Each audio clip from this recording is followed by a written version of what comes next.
want our arms to be really straight and extended because it makes it so much easier. When we bend our arms, it's like, it's hard. It's a lot more effortful. It's like, oh, you know.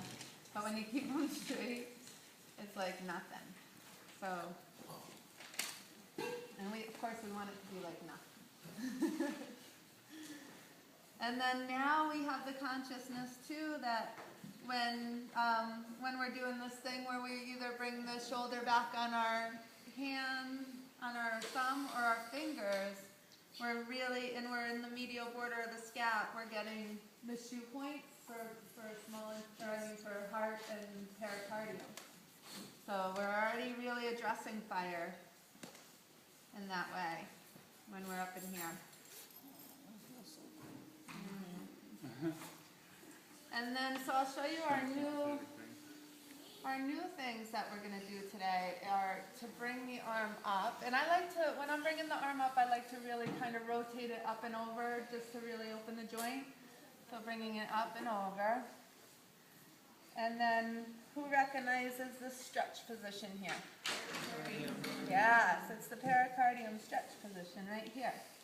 So I always line their arm right up with my midline and hold right at the palace of anxiety and take a deep breath in and then just come up and back. A nice gentle arc.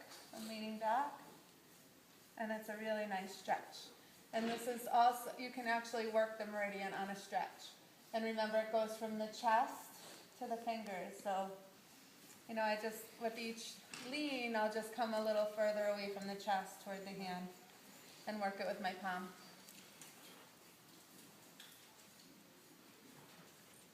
And it's a really nice way to open it up, you know, because you're given gentle movement and, you know, you're getting into the meridian. Of course, you're not able to get it as much of a 90-degree angle as we do from the other position, but having it on the stretch really helps to get in there too.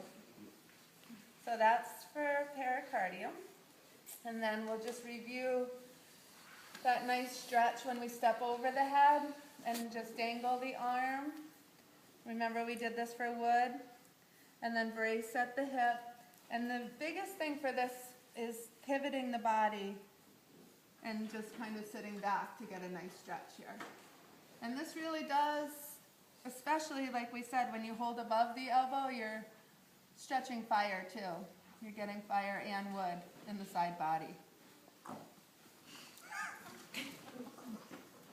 What? They're fooling around over here. You're somewhat big. Someone got it. All right, and then to work heart, of course you want to make sure the palm's up, right? And I usually just keep my leg up to kind of hold her arm up in place. And I like to keep a mother hand right at the crook of the elbow where heart 3 is. And then you can just gently work heart here. Remembering that it's on the yin surface.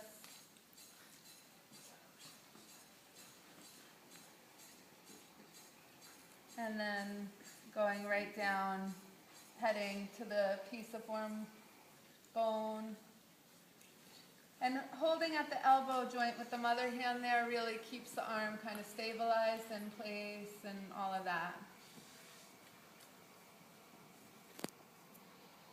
And then remember it goes right between the 4th and 5th metacarpals and to the radial aspect of the pinky finger. So that's a nice way to get heart. And again, it's kind of on a little stretch. On a little stretch. And life is good. And then if we want to get small intestine, I turn the palm over.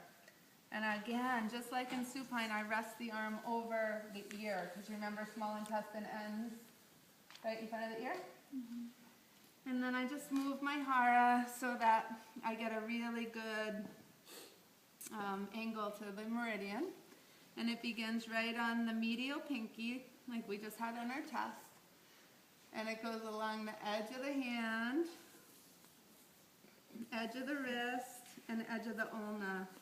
And this is just a great position. You can come right up and over and go right along the edge of the ulna, right over the olecranon.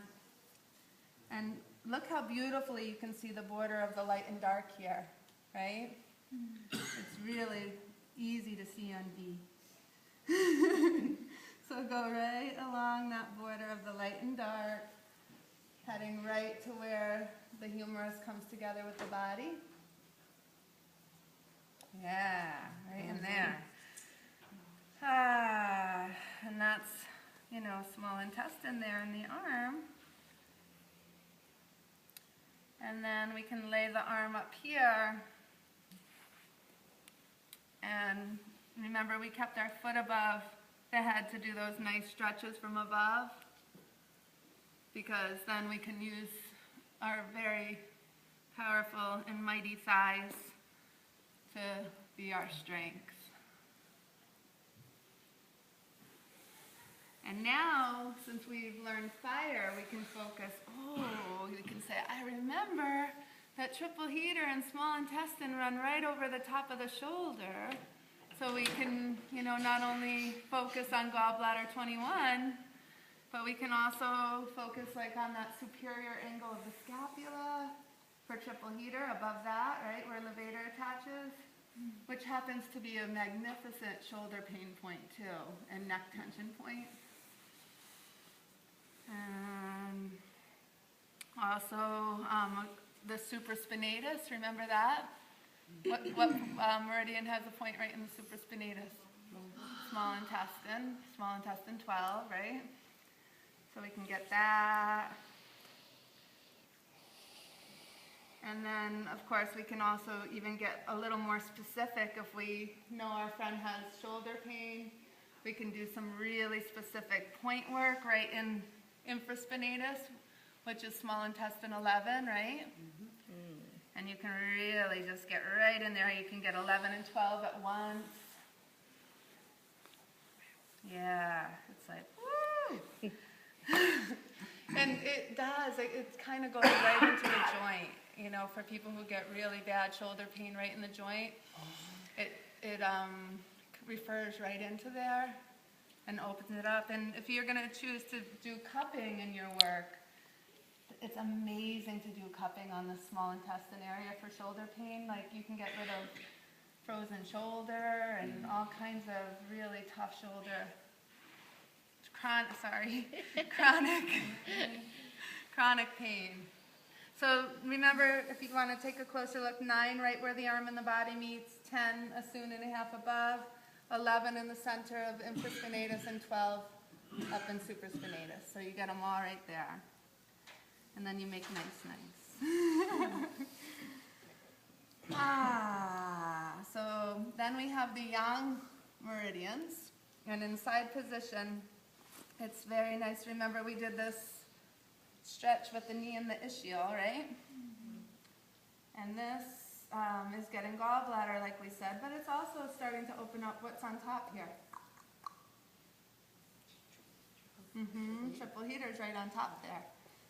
So we're also, and it's interestingly enough, if you ever choose to go on and learn, you know, a little more about the meridians, there's yin-yin pairs and yang-yang pairs. Like, you know how heart and small intestine are a yin-yang pair, right? But there's also yin-yin and yang-yang, and gallbladder and triple heater are one whole meridian. You know how triple heater's on the arms and gallbladder is face to foot, but really they're one connected thing. So we're getting both right here.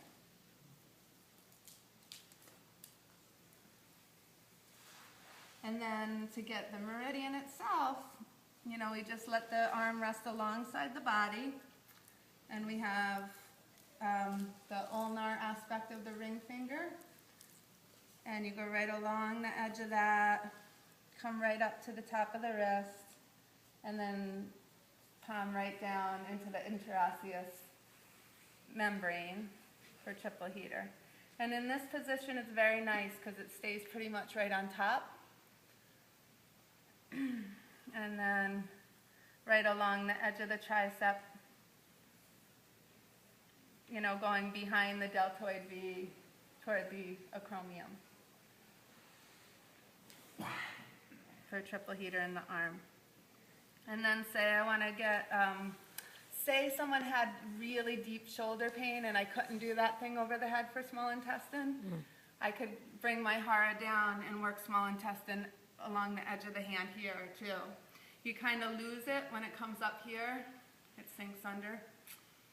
But at least for the lower part of small intestine, it's really nice. You can get the edge of the bone here and do some nice small intestine work.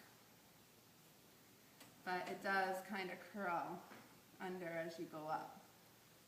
That's why the stretch position helps so much. All right, so that's how we get that. And we'll have a lot of time, so we can do a little work down in the legs too. And then just turn on your other side and I'll show, just remind where those stretch positions are. There we go.